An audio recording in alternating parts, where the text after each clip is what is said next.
Hello friends, आज के class में हम लोग देखेंगे आईआर स्पेक्ट्रोस्कोपी। तो आइए क्लास स्टार्ट करते हैं। IR spectroscopy is related to molecule vibration.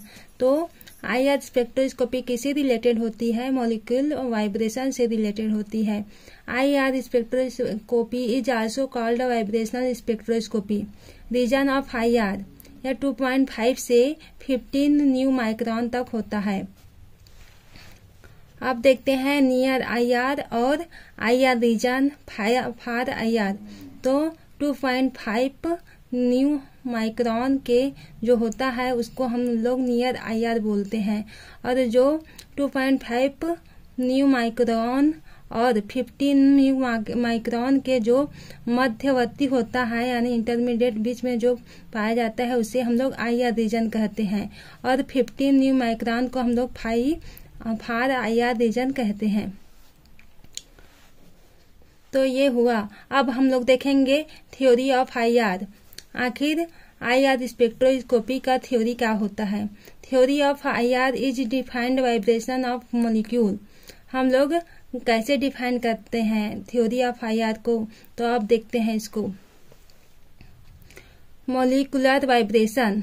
There are 2 type of molecular vibration। तो मोलिकुलर वाइब्रेशन कितने टाइप की होती है? 2 टाइप की होती है। फर्स्ट होती है स्ट्रेचिंग वाइब्रेशन और सेकंड होती है बेंडिंग वाइब्रेशन। तो अब देखेंगे कि स्ट्रेचिंग वाइब्रेशन क्या होता है।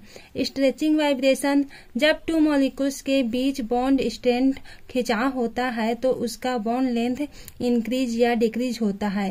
यानी 2 मॉलिक्यूल होता है, मॉलिक्यूल में बॉन्ड जो होता है एक दूसरे में खिंचाव होता है, यानी खिंचाव तनाव एक ही बात है। तो उसमें बॉन्ड लेंथ जो होता है वो इंक्रीज होता है या डिक्रीज होता है, उसी को हम लोग स्ट्रेचिंग वाइब्रेशन कहते हैं। अब सेकंड होता है बेंडिंग वाइब्रेशन। बेंडिंग वाइब्रेशन क्या होता है? इसमें 2 मॉलिक्यूल्स के बीच बेंडिंग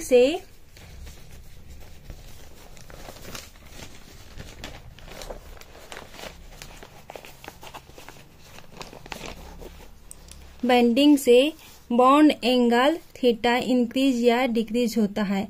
यानी बॉन्ड एंगल जो होता है, बेंडिंग जो होता है, 2 मॉलिक्यूल होता है उसमें बेंड होता है, उसमें बॉन्ड एंगल पाया जाता है जिसे हम लोग थीटा कहते हैं, वो इंक्रीज या डिक्रीज होता है।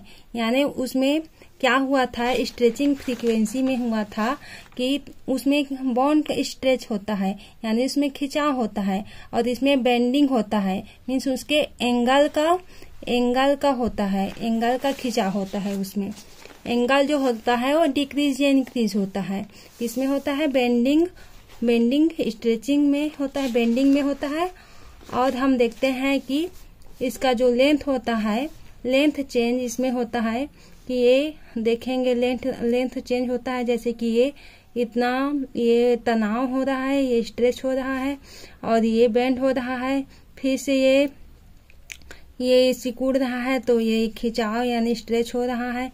तो ये 1.4 और ये 1.8। तो इस तरह से यह स्ट्रेचिंग फ्रीक्वेंसी मतलब स्ट्रेचिंग वाइब्रेशन का ये एग्जाम्पल है। और ये एंगल चेंज होता है, किसमें होता है? बेंडिंग में एंगल का चेंज होता है। तो जो एंगल होता है, ये 2 मॉलिक्यूल है, इसमें इधर से ये आया और इधर से ये आया। तो ये क्या होता है कि बेंडिंग में जो होता है एक का इधर और एक का इधर, इसमें थीटा ये कोण का इसका चेंज होता है, इसी को हम लोग बेंडिंग वाइब्रेशन कहते हैं। ये हो गया इन लोगों का टाइप, किसका? मॉलिक्यूलर वाइब्रेशन का टाइप हम लोगों ने पढ़ लिया। अब हम लोग देखेंगे 2 टाइप्स ऑफ स्ट्रेचिंग। स्ट्रेचिंग कितने टाइप की होती है? एक फर्स्ट होता है सिमेट्रिक स्ट्रेचिंग वाइब्रेशन और सेकंड होता है asymmetric stretching vibration. Symmetric stretching vibration में क्या होता है, इसमें बॉन्ड का एक साथ एक ही डायरेक्शन में स्ट्रेच होते हैं, जबकि एसिमेट्रिक में एक बॉन्ड का एक डायरेक्शन में एंड दूसरे बॉन्ड का दूसरे डायरेक्शन में स्ट्रेच होता है, उसी को हम लोग एसिमेट्रिक स्ट्रेचिंग वाइब्रेशन कहते हैं। तो ये एक दूसरे के अपोजिट होते हैं, सिमेट्रिक वाइब्रेशन और एसिमेट्रिक स्ट्रेचिंग वाइब्रेशन। इस एसिमेट्रिक में क्या होता है, एक साथ एक ही डायरेक्शन में होता है, स्ट्रेच होता है। और एसिमेट्रिक में क्या होता है, एक बॉन्ड एक डायरेक्शन में एंड दूसरा बॉन्ड दूसरे डायरेक्शन में स्ट्रेच होता है। उसी को हम लोग एसिमेट्रिक स्ट्रेचिंग वाइब्रेशन कहते हैं। और इसका हम लोग इस तरह से भी बनाया है सिमेट्रिक स्ट्रेचिंग वाइब्रेशन को, जिसमें एक साथ आ रहा है दोनों मॉलिक्यूल, तो ये दोनों एक साथ स्ट्रेच होगा। जबकि एसिमेट्रिक में एक मॉलिक्यूल जो है एक इधर है और एक ज्यादा स्ट्रेच है, दूसरे डायरेक्शन में हो रहा है। अब देखेंगे types of bending vibration. Scissoring, इसका क्या होता है, types of bending vibration 4 type का होता है सीजरिंग होता है, रॉकिंग होता है, वेगिंग होता है और ट्विस्टिंग होता है। तो इसके बारे में हम लोग डिटेल में पढ़ेंगे अभी।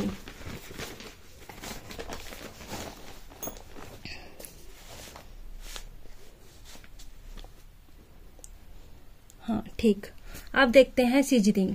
सीजरिंग क्या होता है, सीजरिंग मीन्स होता है दोनों आइटम एक साथ पास और एक साथ दूर जाते हैं। यहाँ पर देखो ये दोनों आइटम है, ये है सेंटर, दोनों आइटम एक साथ आ रहे हैं ये और एक साथ ही दूर जा रहे हैं, इसी को हम लोग सीजरिंग कहते हैं। सीजरिंग मीन्स कैंची के समान, कैंची जैसे होता है ना कि एक साथ पास आता है और एक साथ दूर चले जाता है, ठीक उसी प्रकार सीजरिंग जो होता है ये होता है। और रॉकिंग होता है दोनों आइटम से सेम डायरेक्शन में मूव करते हैं।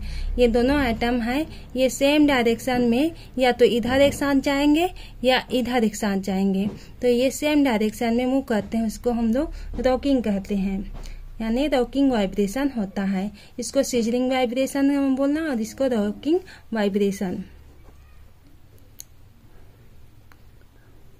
रॉकिंग वाइब्रेशन कहते हैं।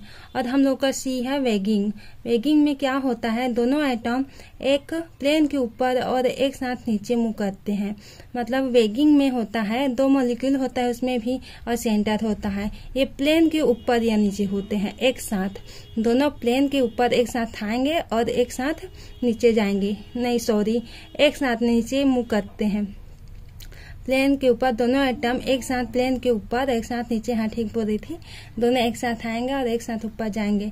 और डी में क्या होता है, डी में एक साथ नहीं आएंगे, ये जस्ट वेगिंग के अपोजिट होता है, वेगिंग के अपोजिट होता है, ये भी प्लेन में होता है। इसमें एक एटम प्लेन के ऊपर आएंगे तो एक दूसरा जो प्लेन के नीचे मुंह करेंगे तो दूसरा ऊपर मुंह करेंगे, ठीक ऐसी होता है। ये पूरा हम लोगों का आज का टॉपिक कंप्लीट हुआ, क्या है IR स्पेक्ट्रोस्कोपी। तो फ्रेंड्स ये नोट्स आप लोग अच्छे से बना लीजिए और इस चैनल से जुड़े रहें। और मेरे चैनल जो है YouTube पसंद आए तो लाइक करें, सब्सक्राइब करें, शेयर करें और अपने फ्रेंड्स के साथ हो सके तो शेयर करें। थैंक यू सो मच देखने के लिए।